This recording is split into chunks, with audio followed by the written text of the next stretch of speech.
Welcome back sa Paradan TV at what's up mga parikoy? Imbes na i-flex natin yung mga cups, ituturo ko na lang kung paano ako mag-curve ng flat brim na cups gamit ang mga bagay-bagay na available sa bahay.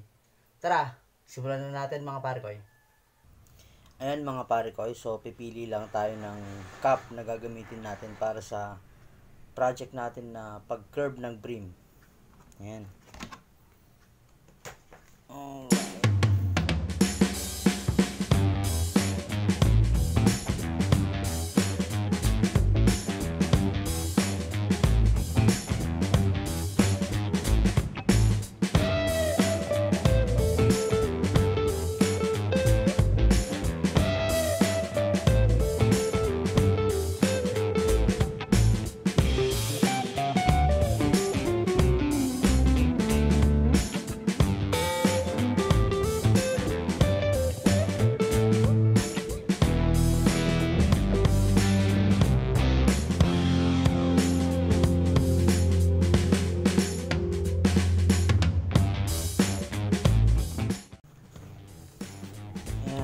Ganitong curve ang ganitong curve ang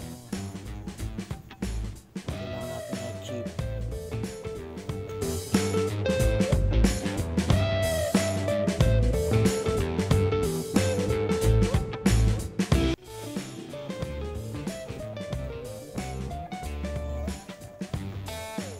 Ito muna.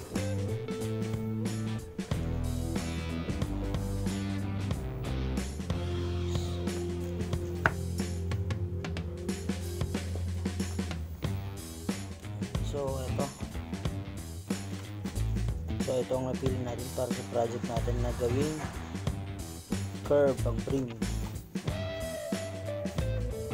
Golden State Warriors from New Era. At ito na napili natin para sa project natin. Mga ganyan curve ang achieve natin. So dahil tinawag na DIY, ang mga kailangan natin ay ito, panghulma. Itong panghulma natin, kaya tinawag na DIY kasi mag-improvise tayo, di ba? So ito yung pinaglagyan ng screen protector ng laptop. Ito yung packaging niya, yun ang gagamitin natin. Tapos ito naman yung start spray natin, mas mura to sa faultless. Ito naman yung ginagamit ko, effective naman siya, stronghold din to, nabibili to sa ako ba nabili to? Japan Homes. Mura lang to mga parikoy. Yan, tsaka ito pang hold natin sa brim para nakahulma siya dito. Ayun, start na natin. Ang gagawin natin ay sprayan natin tong brim ng start spray. Ayan.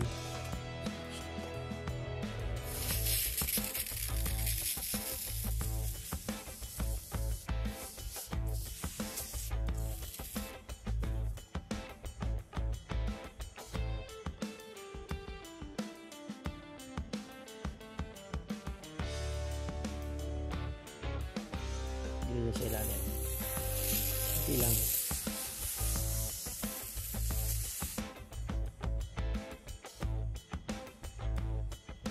I-dry lang natin ng konti.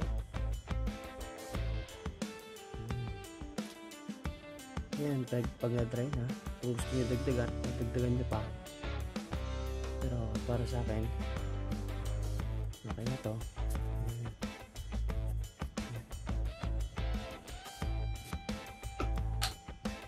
Tapos ihulma natin dito. Ayan, hulma lang natin ng ganyan. Tapos hulma natin yung gitna. Ayan. Tapos yan, i-dip lang natin ng ganyan. Simple lang mga pare ko. Ganito ang ginagawa ko sa mga cups ko.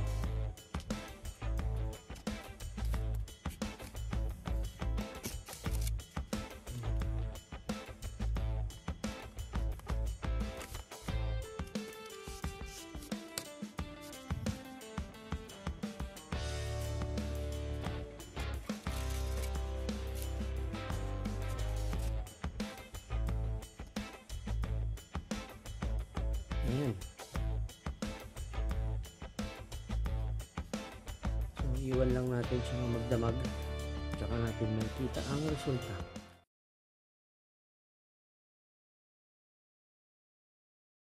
Ayan mga pare ko, magdamag natin iniwan to na naka-curve yung brim.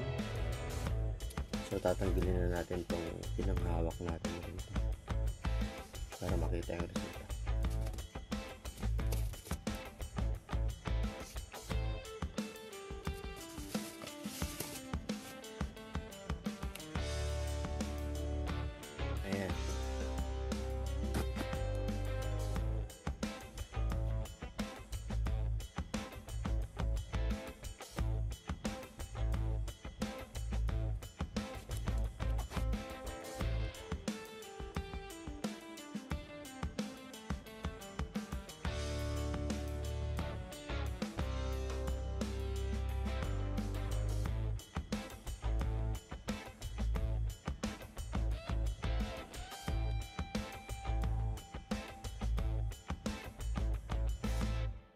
Ayan.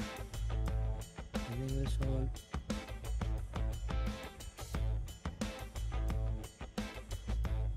Ayan. Ayan. Ayan, gusto nating curve ng ating cup.